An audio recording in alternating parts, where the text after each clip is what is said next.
welcome back to my film and TV channel. I hope you're all staying safe and well. We've got a movie review today that's brand new at the cinema.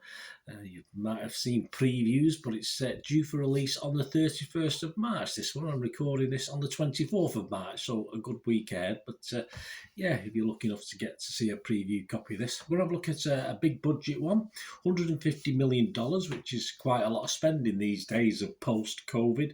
And we're going to have a look at a fantasy adventure. We're going to have a look at Dungeons and Dragons: Honor Among Thieves. Please, if you're new to the channel, push that subscribe button, push the bell notifications. It's great to have you on board.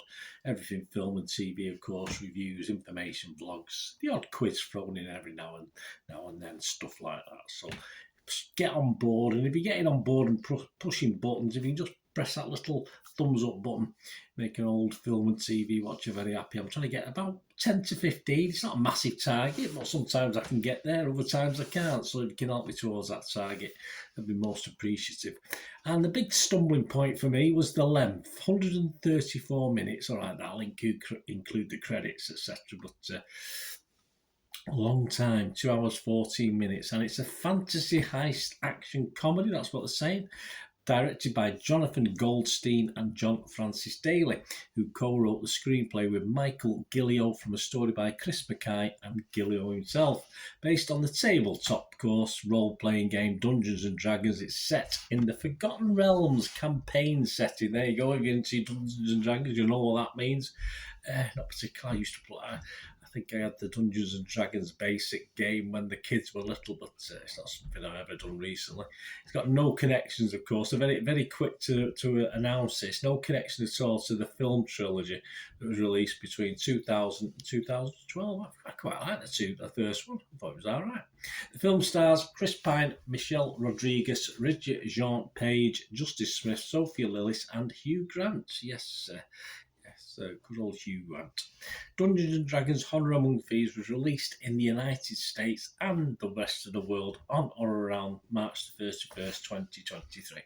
So what are the critics thinking? Well, there's no public scores at the moment. I mean, because obviously as yet it's not been released in the cinema. But Rotten Tomatoes, 88% of 66 critics are positive. Average rating is 7.4 out of 10, so that's not bad. So that's 58 fresh and just 8 rotten. So there are some rotten.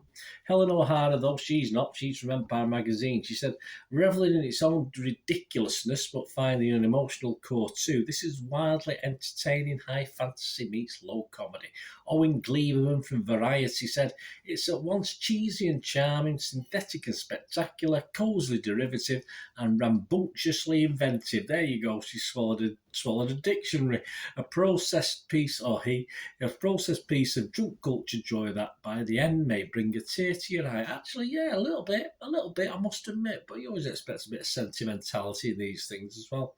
But Glenn Dunks from Screen Hub website said, I'm sure fans will love its dense appreciation of lore, L-O-R-E, but others may find it needlessly exhaustive and far, far too long. A man of my own heart, Glenn, for a movie that ultimately feels rather slight. Interesting. The consensus of the website, an infectiously good-spirited comedy with a solid emotional core. Dungeons and Dragons: Honor Among Thieves offers fun fantasy and adventure, even if you don't know your HP from your OP. HP, hit points, HP, OP. Don't know what OP points are. I have no idea what OP is. You're shouting at the screen if you're into your Dungeons and Dragons. I assume HP's hit points. Metacritic, the other critic site we look at, assigned this film a score of 75 out of 100 based on 18 critics, 16 positive, 2 mixed, and 0 negative. So we like that. No negative, but Roger Ebert from, Brian Tellerico from RogerEbert.com, a guy we mention every now and then. You only give it 50, you give it the lowest score, 50 out of 100. His score up to 91 out of 100, but Brian gave it 50. He said, the truth is that manufactured spontaneity is almost impossible, and too much of Honor Among Thieves feels like it's unfolding with a wink and a nod instead of being legitimately rough around the edges in the moment and fresh. Yeah, so I don't think you like it. All right, middling 50. Total Films Kate Stables, she liked it a lot more. She gave it 80. She said, at the heart of both movie and board game is that deep sense of community and camaraderie, which bonds a quartet of misfits nicely. It does. yeah, even if they annoy each other, they still get on in the end, don't they? Right, my thoughts on this. Yes, I'll give it 6.5 out of 10. A little bit lower than perhaps some of the other things. If it was a Rotten Tomatoes film, yes, I would definitely say it was fresh. If it was a Metacritic scoring, I'd say it was positive. So all good. But not totally convinced, and of course, not just the length of time of the film. I mean, the film for me comes alive. There's not much of it when it's doing dungeonsy and dragonsy things with mazes and treasure chests and stuff like this. That's when the film actually appeals to me a lot more, when it's doing what Dungeons and Dragons is all about.